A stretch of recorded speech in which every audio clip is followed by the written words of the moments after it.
Assalamualaikum warahmatullahi wabarakatuh. Yang saya hormati Encik Zahrudin, pesyarat yang akan menilai saya.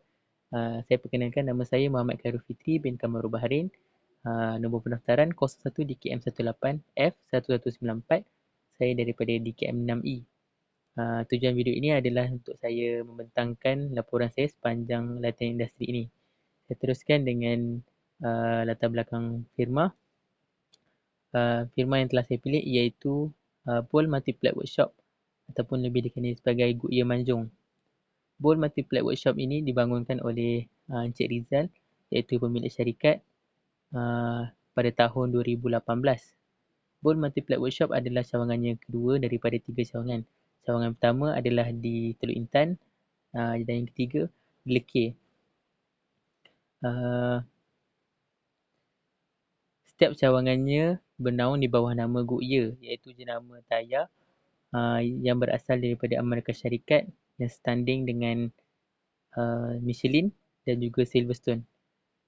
Bol Multiplat Workshop ini bertempat di M1 dan M2 Fasa 1C2 di Seri Manjung Perak berhampiran dengan stesen bas Manjung. Kita teruskan dengan carta organisasi.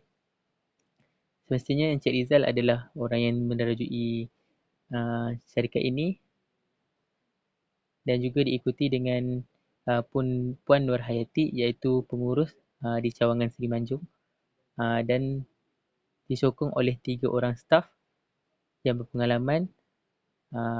Yang pertama adalah Muhammad Isamuddin iaitu Sales Advisor. Beliau bertugas untuk menyelenggara atau membuat pulih kenderaan yang berkunjung dari segala aspek, dari segi suspension ataupun bahagian enjin. Yang kedua iaitu Abdul Manaf iaitu tyreman yang akan bertanggungjawab untuk menyelesaikan masalah berkaitan dengan tayar termasuk alignment dan balancing. Yang ketiga iaitu Puan Salbini dan kerani di syarikat ini. Seterusnya, saya teruskan dengan perkhidmatan yang disediakan di syarikat ini.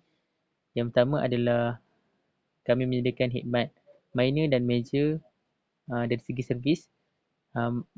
Servis minor ini contohnya seperti menukar minyak enjin ataupun bahagian-bahagian suspensi yang lain.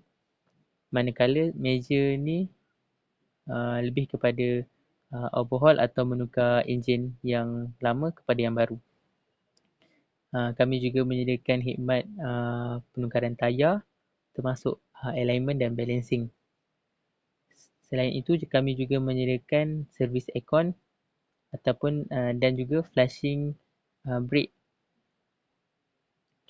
Kami juga menyediakan khidmat memeriksa sistem brake dan skim disc dan juga menggantikan bahagian suspensi. Yang terakhir, kami menyediakan sistem scan ataupun memeriksa bahagian komponen-komponen teknikal ataupun elektrik di dalam kereta. Seterusnya, saya akan menceritakan tentang ringkasan skop kerja saya di bengkel ini. Ringkasan kerja yang ditugaskan kepada saya yang pertama adalah menyelenggara bahagian kereta seperti menukar minyak enjin ataupun menukar spark plug kenderaan dan juga bahagian komponen-komponen kecil yang lain. Yang kedua, saya juga ditugaskan untuk menukar dan mengganti bahagian suspensi kereta. Contohnya menggantikan absorber ataupun lower arm. Tapi setiap kerosakan yang berlaku pada kereta tersebut dikenal pasti oleh penyelia lah. Yang ketiga, saya juga bertanggungjawab untuk melakukan kerja-kerja menyelenggara berkaitan dengan tayar. Contohnya menampal tayar, membuka dan memasang tayar dan juga balancing tayar. Seterusnya, aktiviti saya sepanjang PKP.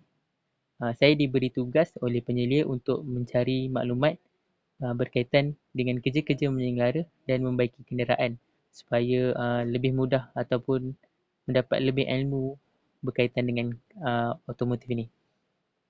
Yang kedua, saya dapat mempraktikkan setiap ilmu yang dah saya dapati di syarikat dan dapat saya lakukan di rumah. Contohnya, saya dapat menukar minyak enjin kenderaan keluarga.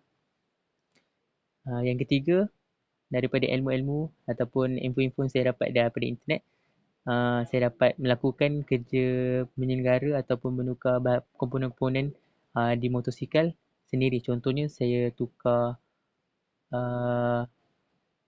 oil filter di fuel pump pada motor. Dan yang terakhir, saya dapat melakukan aktiviti yang faedah bersama ahli keluarga di rumah.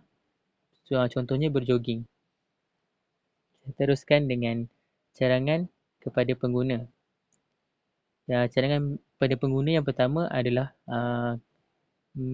kita perlu berhubung atau berjumpa orang yang lebih berpengalaman untuk menyelesaikan masalah berkenaan dengan kereta. Sepanjang pemantian saya di bengkel ini, saya mendapati kebanyakan masyarakat ada setengah yang gemar melakukan kerja menyelenggara sendiri di rumah. Mungkin kerana lebih jimat. Tetapi saya syorkan selepas kerja-kerja menyelenggara, cuba berhubung ataupun bertanya kepada orang yang berpengalaman supaya apa yang kita buat tu tidak mendatangkan musibah ataupun merosakkan diri kita pada hari akan datang lah. Contohnya kalau bahagian-bahagian tu longgar ke ataupun tidak pasangkan betul, so akan memberi kecederaan kepada diri sendiri. Yang kedua adalah saya syorkan untuk setiap pengguna kereta untuk mengambil perhatian lebih berkenaan dengan asas-asas kenderaan. Contohnya memeriksa minyak hitam, memeriksa angin tayar, memeriksa cecair brek supaya pada masa akan datang kita lebih alert ataupun ambil perhatian tentang kereta. Terutama sekali untuk kalangan wanita. Saya teruskan kepada cadangan kepada firma ataupun syarikat. Firma perlu saya syorkan mengambil lebih ramai pekerja yang berpengalaman supaya kerja-kerja yang dilakukan ataupun kerja-kerja yang datang dapat dilakukan dengan lebih cepat dan juga dapat lebih banyak kenderaan yang hadirlah. Yang kedua, menyediakan lebih banyak alatan untuk digunakan pada satu masa yang sama. Yang ketiga, meningkatkan fasiliti untuk pelanggan. Yang ni saya syorkan firma untuk melakukan ataupun membuat satu tempat untuk ruang menunggu supaya pelanggan yang datang selesa untuk menunggu ataupun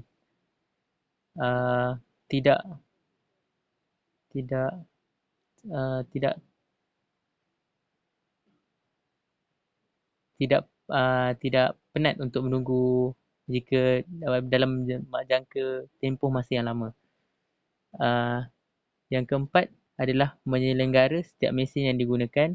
Dan yang kelima, menyediakan lebih banyak jenama dan harga tayar supaya pelanggan yang datang dapat melakukan pilihan berdasarkan kemahuan mereka. Kesimpulannya, daripada latihan industri ini, sepanjang tempoh latihan industri saya ini, saya dapat menimba pelbagai ilmu yang baru berkaitan dengan automotif. Yang kedua, iaitu berani mencuba. Saya bukanlah daripada bidang automotif, tapi saya cuba untuk melakukan sesuatu yang baru supaya dapat memberi manfaat pada masa akan datang. Yang ketiga, dapat memberi pengalaman yang bermanfaat. Yang keempat, dapat memotivasikan diri saya untuk lebih berusaha memajukan diri. Dan yang kelima, menanam sifat tanggungjawab dan amanah. Dan yang keenam, dapat meningkatkan kemahiran berkomunikasi supaya kita lebih yakin untuk berinteraksi dengan pelanggan yang datang. Dan juga boleh digunakan pada masa akan datang. Contohnya boleh digunakan ketika interview untuk minta kerja ataupun dan sebagainya. Sekian daripada saya. Sekian, terima kasih. Assalamualaikum warahmatullahi wabarakatuh.